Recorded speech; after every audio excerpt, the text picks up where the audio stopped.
Good afternoon, Star people, and welcome to the 8th flight test of Starship. It's currently 5:01 p.m. Central Time here in Starbase, Texas, and we're looking forward to tonight's launch of the world's most powerful rocket. Great view there of the vehicle on the pad. I'm Kate Tice, Senior Quality Systems Engineering Manager here at SpaceX. And I'm Dan Hewitt with SpaceX Communications. Welcome to our second ever broadcast from Starbase's new Star Factory building. First, if you don't count Monday. But we are at T-minus 28 minutes, 20 seconds, and counting down to a liftoff at the open of our window at 5:30 p.m. Central Time today. 3 days ago, we stood down from a launch attempt after triggering a few holds during the count, which had us hold at T-minus 40 seconds for several minutes, resume the count, and then trigger another automated hold. The final item that ended the day was when we encountered lower than acceptable pressure on the ground spin start system for 2 of the outer engines on the Super Heavy booster. All Raptor engines use high-pressure gas to start up, and we use gas stored on the ground side to start up the 20 outer engines on Super Heavy. By the time this automated hold appeared and the team started to work through it, we also triggered a hold on the booster LOX levels and had to call it for the day. We were able to trace the spin system issue to just a misconfig on some of the ground hardware, so that had a really straightforward fix. We just took the time, though, to look into some of the other items that resulted in holds throughout the count, including some of our automation was triggering holds on the booster, which we were able to actually clear during that launch attempt by confirming the hardware was healthy, and we had some manual commanding backups. We also looked at some pop-up hardware and software issues on the ship, and just to put us in the best possible spot for a launch today, we destacked Starship, did some repairs inside a ship, and then ran some additional checkouts. And that brings us to today, just about a month and a half after our last flight, which saw the second ever tower catch of the Super Heavy booster and the first flight of our upgraded ship, which unfortunately ended much sooner than we had hoped. It's important to remember that in development programs like this, progress is not always linear, and there is no comparison to putting flight hardware in a flight environment to learn as fast as possible. We always want to be in the best possible position to achieve our mission objectives, which is why we stood down from launch on our previous attempt and took the time over the last few days to get ready for launch. Now, the objectives for today's flight going to look very similar to Flight 7. As always, primary payload for these flight tests is data. We are planning to deploy some simulated Starlink satellites and fly a range of experiments focused on reentry. We removed a whole bunch of tiles again from the ship for reentry testing, looking to really stress test it. We'll also be intentionally stressing the flaps during reentry so we can test the limits of ship before we get ready to attempt future ship catches. So there is a lot of new testing happening today, and as always, excitement is guaranteed. Now, just a real quick status check. So you could tell we're loading prop onto the vehicle. We were able to get through our prop load go-no-go just about 40 minutes ago. And we are loading liquid oxygen, liquid methane on both vehicles. Not tracking any vehicle problems, issues on either booster or ship. Weather is green right now. Winds at the pad are actually significantly lower than they are even just for us over here at the Star Factory. Just a couple mile difference. Makes a big change in those wind speeds. And range is currently projected to be go, but we are always watching any boats that are out there in the ascent and the entry. Now, let's take a couple of minutes to meet today's vehicle. Sitting there on the pad, it's the world's biggest rocket, Starship. Starship consists of 2 stages, the ship, which has 6 Raptor engines, and the Super Heavy booster, which has 33 Raptor engines. Both stages are fully reusable. Super Heavy is the most powerful rocket ever flown and is designed to launch, return, and refuel, and launch again with 0 refurb between flights. And then everything else you see around Starship, we refer to as Stage 0. That includes the towers. We've got our second launch tower stacked on the left side of your screen there, getting ready to come online later this year. It also applies to orbital launch mounts, our quick disconnect systems, everything on board. Also the water-cooled flame deflector, which is right underneath Starship. That's a particularly cool piece of engineering. It uses several 100,000 gallons of potable water to offset the pretty intense heat pressure coming out of those 33 Raptor engines at the bottom of the Super Heavy booster at the time of liftoff. Now, you mentioned engines. Of the 6 Raptor engines on the ship, 3 of those are optimized for sea level performance and the other 3 for vacuum. Raptor Vacuum, or RVAC, well, those have a larger exhaust section and expansion nozzle to maximize efficiency in space, as there's no atmosphere up there. The ship as a whole is designed for vertical takeoff and landing on any hard surface. The ship itself has 4 flaps that are used to control its attitude and enable precision landing during subsonic flight. And then for full reusability, the ship has to survive reentry not just once, but multiple times. It does that by using that heat shield, which is composed of those thousands of hexagonal ceramic tiles, which can insulate the vehicle during reentry, temperatures spiking up to about 2,600 degrees Fahrenheit in some spots. And a rapidly reusable heat shield has never been flown on any vehicle in history, so continuously improving the one we have, Starship, is still a key focus of our flight test campaign. And of course, in between our first and second stages is our hot stage. Hot staging is when the second stage engines ignite while still attached to the first stage.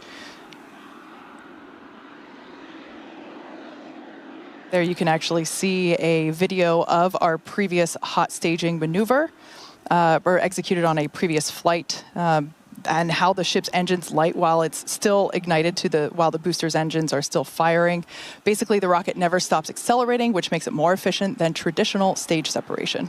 And then after we launch the booster, we also have to catch the booster. And we do that by using the 2 robotic arms, the same ones that lift Starship onto Super Heavy before we launch. They also catch the booster when it returns. It means we don't have to have any landing legs in the booster. That's a lighter booster. It means we can put more payload, more stuff going to space. Thousands of criteria must be met before the booster can return and be caught. It requires a healthy systems and manual commanding from the flight director. And just like on our previous flights, if that command's not sent before the end of the boost back burn, or if those automated health checks running in the background find any unacceptable conditions on the booster or the tower, they'll kick us out, and the booster can default to a landing burn and a soft splashdown out there in the Gulf. Yeah, we've said it before. We'll say it again because it still holds true today. We accept no compromises when it comes to ensuring the safety of the public and our team. And the booster return will only take place if those thousands of conditions are right. So as the clock continues to tick down to launch, let's say hello to Chris, who's once again posted up in Hawthorne. How's it going, Chris? Hey, Kate and Dan, and welcome everyone to Hawthorne, California. As you can hear and as you can see, the crowd is gathering. Excitement is really building here for Starship's 8th flight today. And speaking of flight, let's talk about the Raptor engines, which have quite a workout ahead of them today. Now, our Raptor engines are designed and manufactured right here in Hawthorne, and they have certainly accomplished some impressive things already. They've powered Starship in its first few flights around Earth, and they've helped bring 2 Super Heavy boosters back for a catch by the Mechazilla system at the launch site. But here at SpaceX, we're always looking to improve our designs, and we do this by using something that we call the algorithm. Now, for Raptor, the algorithm has helped us question the requirements for the engine, find the parts that we don't need, and then optimize the design for manufacturability and reuse. This allows us to simplify designs and drives us toward that rapid, reliable reuse. And as you can see on your screen here, it is definitely what we have done with the Raptor engine. Look at that beautiful family photo. You can really see how Raptor 3 is an unprecedented step forward in design. It eliminates the parts we don't need. It moves a lot of stuff inside the engine. And one thing that it also allows us to do is to delete the heavy engine heat shields that are used on the current version of Raptor today. And what that means is that when we switch to the Raptor 3 engine later this year, we'll be able to save about a metric ton of mass per engine. And when you multiply that by 39 or more engines, that's a lot of mass. And that mass savings actually helps us increase Starship's efficiency and the amount of payload that we're able to deliver to space and to Mars with Starship. But before we get to Mars, we still have a lot of important and critical development work to do. And it's flight tests like today's that help us do just that. Needless to say, the Raptor teams here in Hawthorne are very excited for today's flight and to see their hard work fly, just like all of our Starship teams are today for Flight 8. So Dan and Kate, back to you for some more info on Flight 8. Thanks, Chris. You mentioned development. Let's talk about things that we learned from our last Starship mission. In January, Flight 7 of Starship generated lots of important data. That data led us to change some of our pre-flight testing for today's flight. A major find from Flight 7 was the detection of a harmonic response that was much stronger during flight than anything we had seen during testing.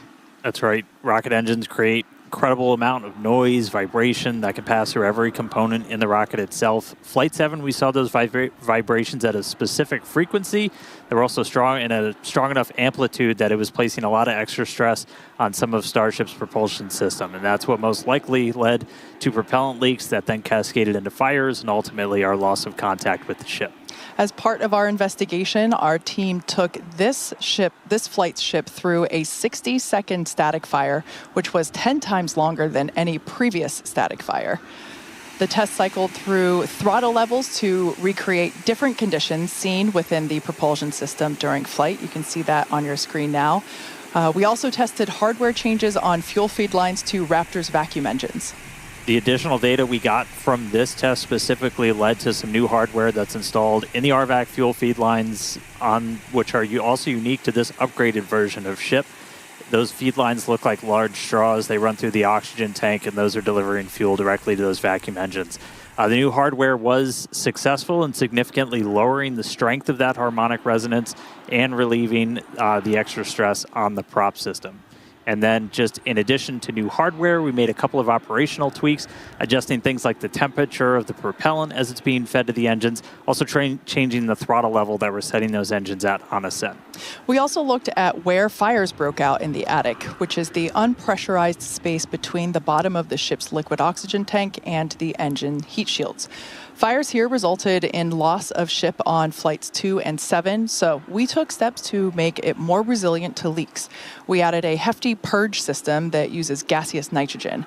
Similar to the carbon dioxide system on the booster, it floods the zone with an inert gas to help prevent a fire. Yeah, we also increased the attic's just natural fire defense. We added some more vent holes that helps to keep that attic pressure close to vacuum.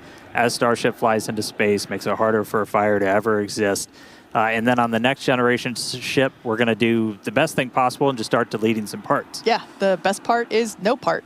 The next generation of ship is going to use Raptor 3 engines, which are going to reduce that attic volume, and they're also going to eliminate most of the joints on the engines themselves that can leak into the space. In the end, these changes represent the core of our test program. We fly hardware in a real-world environment, learn from the data, make updates, and fly again.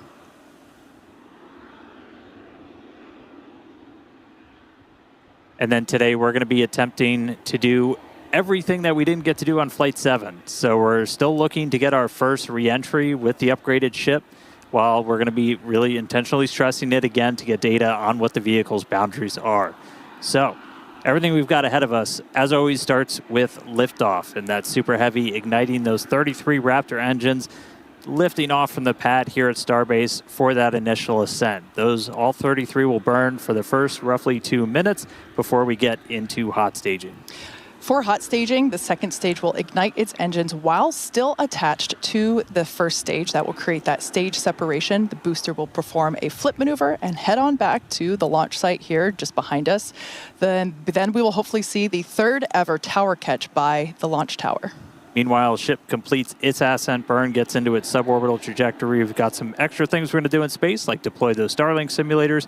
Also going to be relighting one of the Raptor engines, one of the sea level engines, before we get into re-entry.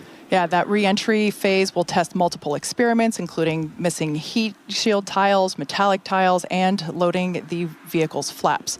The ship will then perform a flip maneuver and hopefully achieve a soft water landing as we have seen before. We've got some buoy cams stationed out there to give us great daylight views of that splashdown in the Indian Ocean. Yeah, it's a lot, but again, we're really focused on finding what are the real world limits of Starship. We're doing it in this very remote area.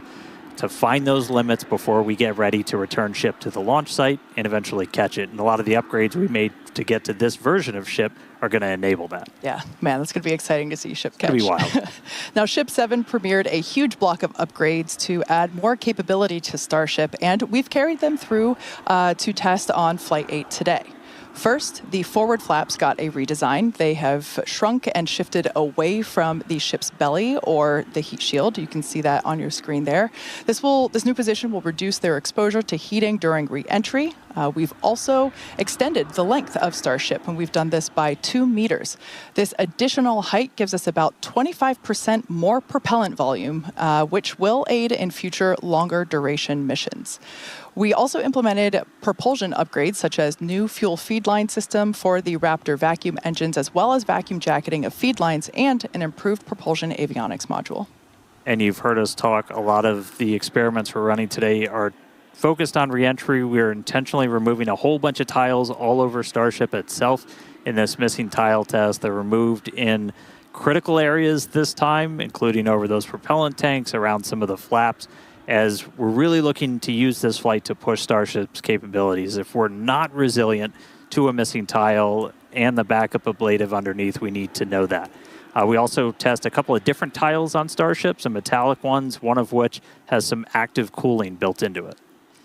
Avionics also underwent a complete redesign with 4 upgraded Starlink terminals. You can see the location there popping up on your screen.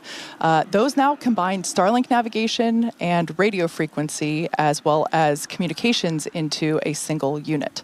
And non-structural versions of the ship's catch fittings have been installed to test thermal performance, i.e. do they survive re-entry, along with a smooth and tapered edge on the tile line to address hot spots we covered and saw in Flight 6.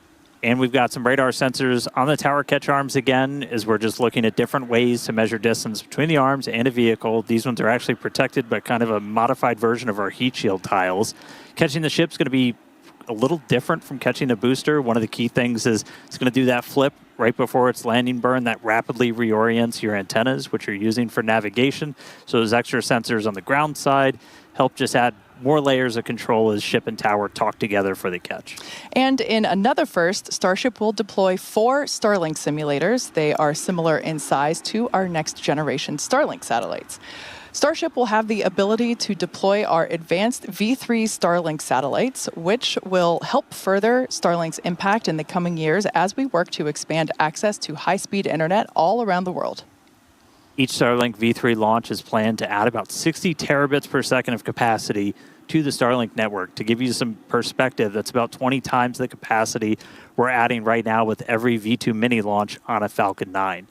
Those Starlink simulators that we're going to deploy are on the same suborbital trajectory as Starship itself. They're expected to demise upon entry. Starship's trajectory looks super similar to our last couple of flights. Splashdown is targeted for the Indian Ocean. And then on top of all of that, again, we are planning to relight one Raptor engine while in space. That just helps us get data on the in-space burns and show Starship is capable of deorbiting. Speaking of deorbiting, thanks to Starlink, one of the hallmarks of the Starship missions are the incredible views that we get throughout flight, and especially during reentry, as evidenced by many a phone and desktop background around here. Yeah. Every day, we're working to expand the Starlink network both on Earth and in space. For how this all connects us to the big mission, let's head back to Chris. Thanks, Kate. Personally, I love all those epic views of the plasma wrapping around Starship during reentry. Can't wait to see that later today. And fans of Starship may know that Starlink enables us to bring you lots of unprecedented views, both from space and here on Earth. Starlink is the world's largest satellite constellation operating in low Earth orbit today to deliver high-speed, low-latency broadband internet and connectivity, specifically for missions like Starship today. And as you can see on your screen, Starlink brings us many other views because of its capabilities. In addition to the dozens of cameras on Starship itself, we have mobile camera kits with Starlink deployed in the Indian Ocean, which is what you're seeing some footage of right now on your screen from a previous mission. You'll notice the Starlink mini dish in the foreground here as Starship lands in the background. Just what an image that captured from an earlier flight. Now, Starlink also connects our aerial and cinematography units on the ground at Starbase, which will help us deliver the incredible drone shots leading up to launch today. And here on your screen, you can actually see us moving the flaps, preparing Starship for flight, making sure all of the aero surfaces that need to move during flight can do so in the way that we need them to. Now, on Starship itself, Starlink will enable Starship today to stream more than 120 megabits per second of real-time, high-definition video and telemetry in every phase of flight, including views like you're seeing right now of those flaps moving. This not only helps provide those views, but it also helps give our engineers an incredible amount of data to help us rapidly and iterate across all parts of the system as we move through our development program. And all of the streaming data today will definitely be put to good use with the more than 30 cameras on the vehicle for flight. But providing epic views is sort of a side quest for Starlink. Its main job is obviously to provide internet access for people around the world, many of whom who have never had connectivity before. Now, today, Starlink serves more than 125 countries, territories, and other markets with over 5 million active customers and counting. And there are just so many inspiring ways that people are using Starlink all around the world and in space. And hopefully today, in a few minutes, everyone will get to see more inspiration about what our future in space looks like. And Dan and Kate, how are we looking for Starship's flight today? Thanks, Chris. We are looking forward to those views as well. In fact, we're getting ready to launch Starship in just over 8 minutes. Now, as for a couple status updates, working no major issues on the vehicle. Range is emerald green, you could say. Everything looks great in terms of the sea and airspace here in the Gulf of America, as well as in the Indian Ocean. Of course, we want to make sure both areas are clear as the ship will be splashing down in the Indian Ocean while the booster is going to be coming back to us at the launch site just a couple miles behind Dan and I. Weather, you could call it a silver lining that we had to delay from Monday because holy moly, visibility is 1,000 times better today and it's going to make for some really great views. Now leading up to today, we did stack the vehicle later last night. Flight controllers reported to their consoles earlier today. The site was cleared and the range team was deployed. That's right. And a lot of checkouts have happened just throughout the day, aligning our guidance, navigation, control, getting all the tanks ready for prop load, which has about 4 minutes left to go. You can see us almost topping out on ship, getting ready to top out on booster. And then it also includes getting all the ground support systems checked out, ready to go. Chopsticks were demated, did their wiggle test in advance of their upcoming catch opportunity. So as I just said, prop load's ongoing. We've got a little over about 4 minutes left until, or about 4 minutes. What's 7 minus 4? 4 minutes until we get to closeouts on ship and on booster. We did just hear that the range did pull again green. So we're not tracking any issues right now. Bottom line, things are looking great for launch at the top of our window at 5:30 p.m. Central Time. Yeah, very exciting. Now, once again, we are attempting to catch the booster at the launch tower. If that happens today, it will be the third ever booster catch. This is an aspect that I really enjoy, and it's how the vehicle announces that it is back. It lets you know. Oh, yeah. This comes in an audible sonic boom in the area around the return location, which occur when the booster slows down from traveling at supersonic speeds. Similar sonic booms were heard during the return and landing of NASA's space shuttle. Yes, sonic booms are unique to vehicles returning from space. They're kind of a hallmark of reusable systems like our Falcon 9 rocket and Falcon Heavy. General impact to those in the surrounding area is that brief thunder-like noise. I've been fortunate enough to be here for all of them so far. They definitely let you know the vehicle's coming. Here's a little bit about what it's like to experience it.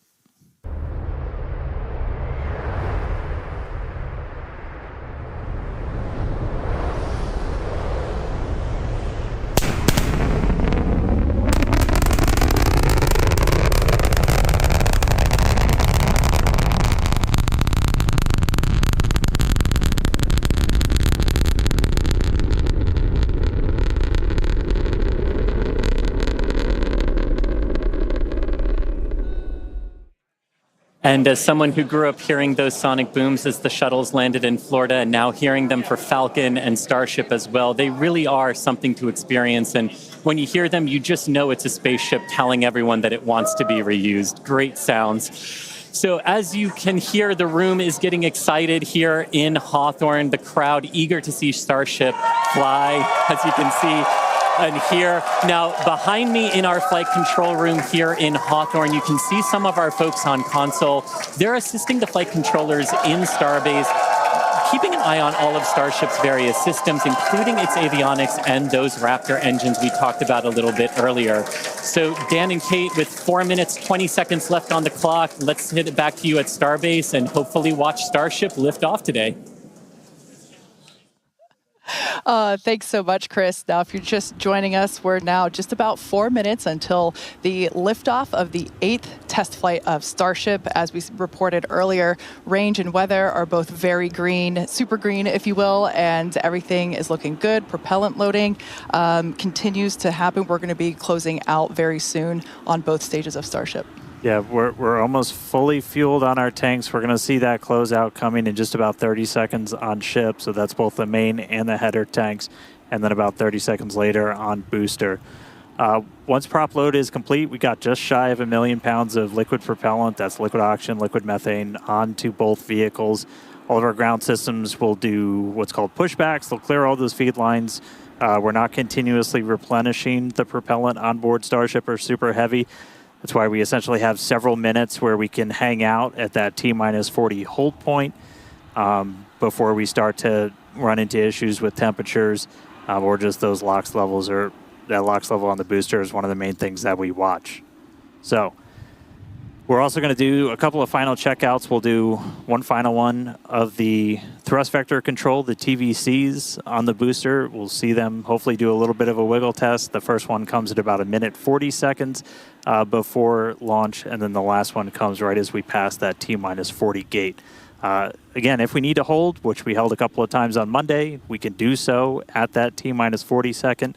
We're not currently tracking any issues that would hold us there, but if we do run into that, we can hang out for a couple minutes. That would be the point in the countdown, as we mentioned on Monday. That T-40 second point is when we can pause to hold for final checkouts or pressurizations if necessary. But once we pass that T-40 second mark, a number of things are going to occur in rapid succession. The ground spin and ignition systems will come up to flight pressure. The ship goes to internal power. And after that, the quick disconnect or QD arm lockout, that's removed in preparation for retraction shortly after T0. Once we pass T-40 seconds, as we saw on Monday, we had the ability to recycle the count under certain conditions back to that T-40 second mark and hold there to assess what happened and if we're able to proceed to T0. And like we said, that we can hang out at T-40 for several minutes before we start running to do some limits, essentially. On our propellant on board. There are a couple of other things, like if we pass the T-10 second point and the water starts to flow in that flame deflector and we scrub, that's automatic scrub for the day. Oh, there's our TVC, our thrust vector control checkout. It's got a little bit of a wiggle there on those inner Raptor engines, those 13 inner ones, which are going to be used for that boost back burn and the landing burn. So cool to see those. Yeah. I love that shot. We don't have that on Falcon. It's just so cool to see really the business end of the Super Heavy booster.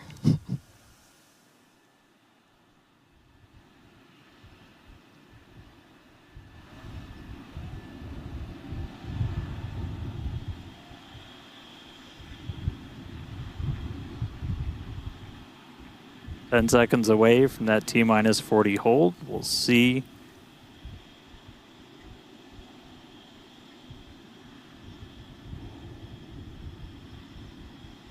All right, we are going to hold at T-40. We're watching the temperatures on the ship right now for the ship fuel. Sounds like they're working through that. We might be able to release that hold shortly.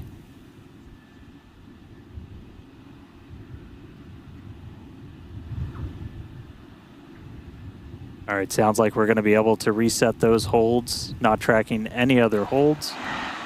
And clock is rolling. And the clock is rolling once again. We're now T-30 seconds till the liftoff of the 8th flight of Starship. All Our flight director, Joe Schleicher, today is go for launch. Let's listen in as he takes us through the final seconds of the count.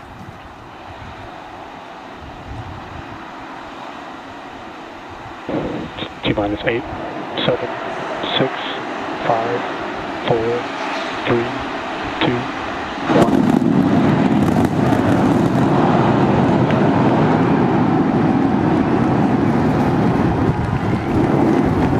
We got liftoff. Vehicle pitching downrange.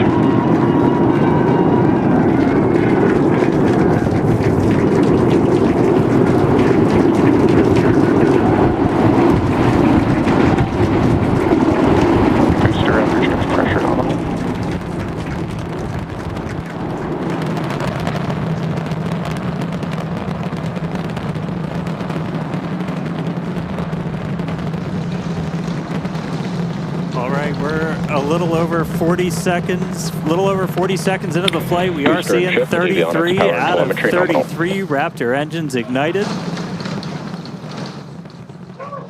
Boosters pushing us downrange over the Gulf. Next milestone coming up in just under 10 seconds is going to be max Q, that max aerodynamic pressure.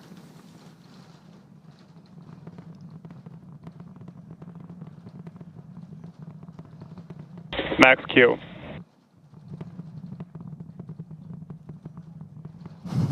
All right, so we're through max Q. That's the heaviest stresses it's kind of seeing on the way up. Wow, that was pretty incredible. I'm still recovering. That was amazing. Beautiful views of the vehicle on ascent, pitching downrange away from the launch tower.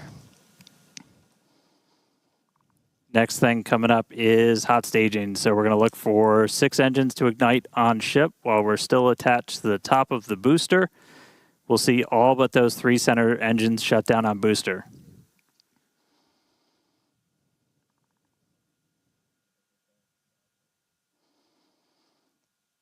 We're hearing the initial call that we are go for booster catch back here at the launch tower.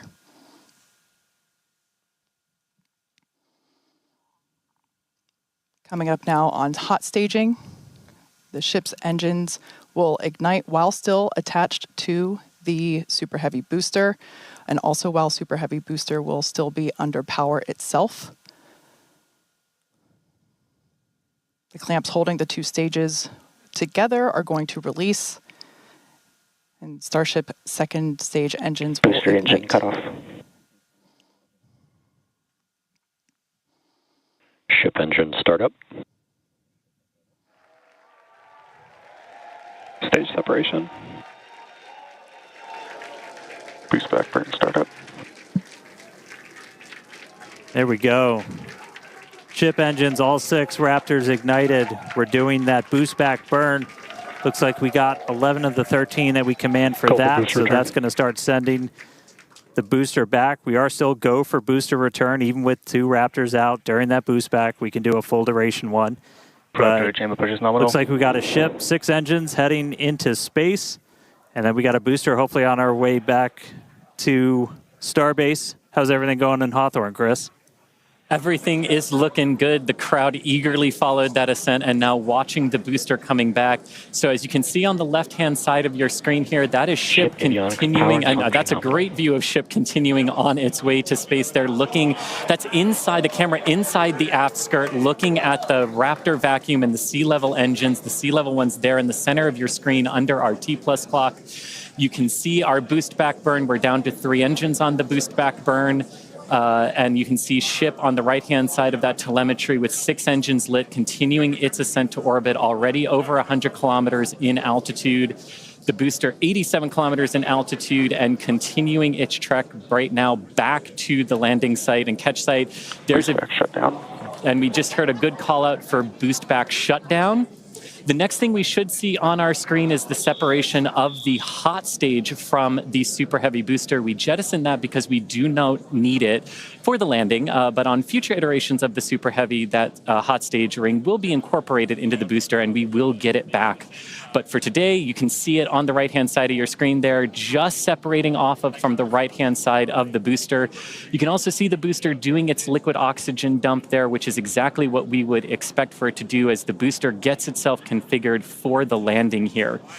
Now, meanwhile, Starship will continue to coast after it reaches orbit for about 40 minutes or so up to an altitude of 214 kilometers, but it's still got a ways to go there, currently accelerating past 7,500 kilometers per hour there in velocity. And just look at those great views of the booster coming back. The Gulf coastline there just looks absolutely gorgeous. Starship is on a nominal trajectory.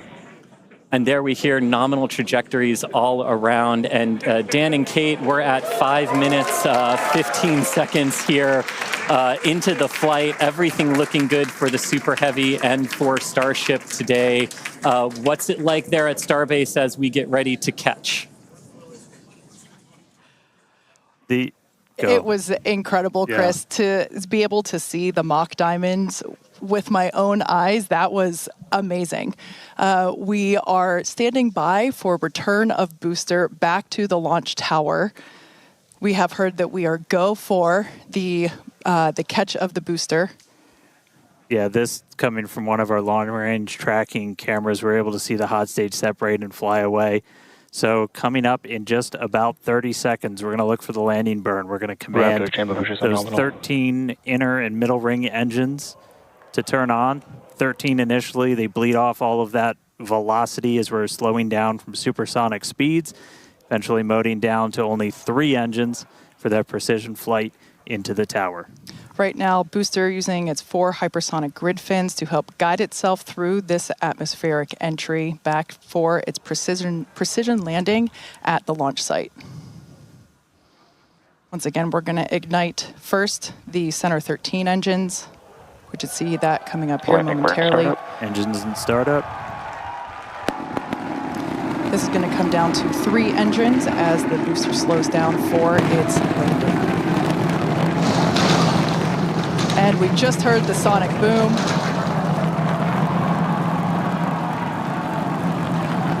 What an incredible sight to see the Super Heavy booster gliding down into the chopstick arms once again.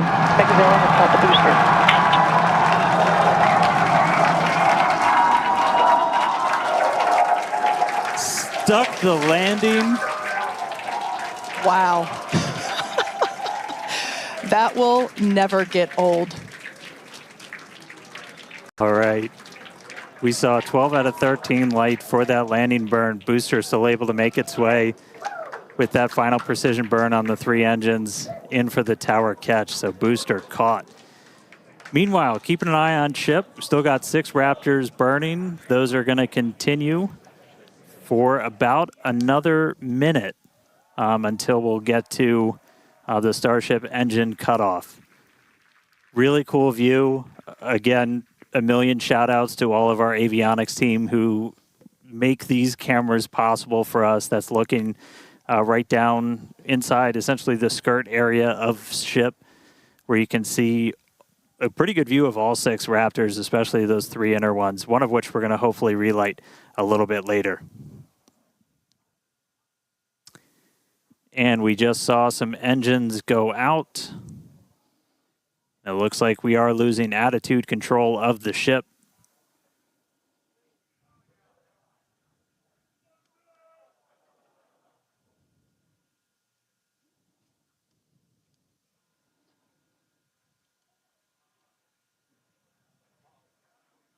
Ship FTS is saved.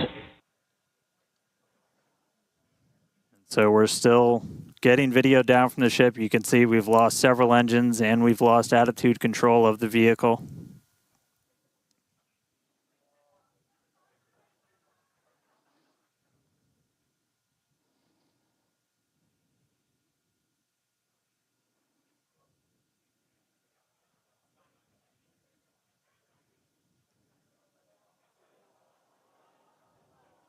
So we'll continue to stick with it.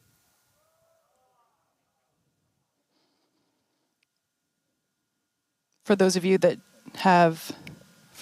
just recently joined us, we had a successful liftoff of the 8th test flight of Starship, followed by a successful stage separation. We saw the booster, actually, you can see it just behind us here. The booster had a successful catch back at the tower. Unfortunately, it seems as though we lost the attitude control of the ship. We are standing by as we listen in with the teams on the nets to understand what information we're able to provide you. We will provide that as soon as we are able, but it's pretty incredible to take a moment and see the booster just behind us. Certainly a different view than last time. And at this point, we've essentially lost contact with the ship. We're no longer receiving telemetry at this moment. So we were only about 20 seconds away or so from the end of that ship ascent burn. We saw several of the engines start to cut out. Once you lose enough of those center engines, you're going to lose attitude control. And so we did see the ship start to go into a spin. And at this point, we have lost contact with the ship. So we're going to listen in for a little bit. I think it's pretty obvious we're not going to continue the rest of the mission today, but just give us a couple more minutes. We'll bring you more information as it comes in.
All right, so coming back with you real quick. So can confirm we did lose contact with the ship.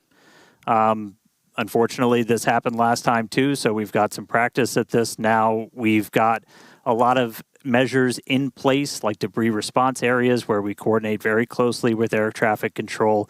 We have a lot of measures put before we ever launch a rocket to make sure that we're keeping the public safe. Those worked last time, and they're actively in work right now. So just to recap real quick, everything we saw, we lifted off right at the top of our window, essentially at 5:30 p.m. Central Time. Booster was able to get us all the way up into space, made its way back here. It's sitting on the tower right behind us, our third ever catch. Starship ignited all 6 of its Raptor engines. It was just about 20 or 30 seconds away. We'll get exact times from the end of its ascent burn when we started to see some engines go out on ship, eventually lost attitude control, and then lost contact with the ship shortly after. So obviously a lot to go through, a lot to dig through. We're going to go right at it. The primary reason we do these flight tests is to learn. We have some more to learn about this vehicle, but we're going to be right back here in the not too distant future, and we're going to get a ship to space. Yeah, you're absolutely right. We fly to learn, and we're learning a lot. And as is the case with developmental programs such as the Starship program, progress isn't always linear. So at this point, we're going to close out our webcast for the day. But before we do, we'd like to give a shout out to our viewers, of course, as well as our partners, both here in Cameron County and around the world. Now, once we know more about the mission today, we'll provide you with updates on SpaceX.com as well as at SpaceX on X. As always, thanks for watching, and we'll see you next time.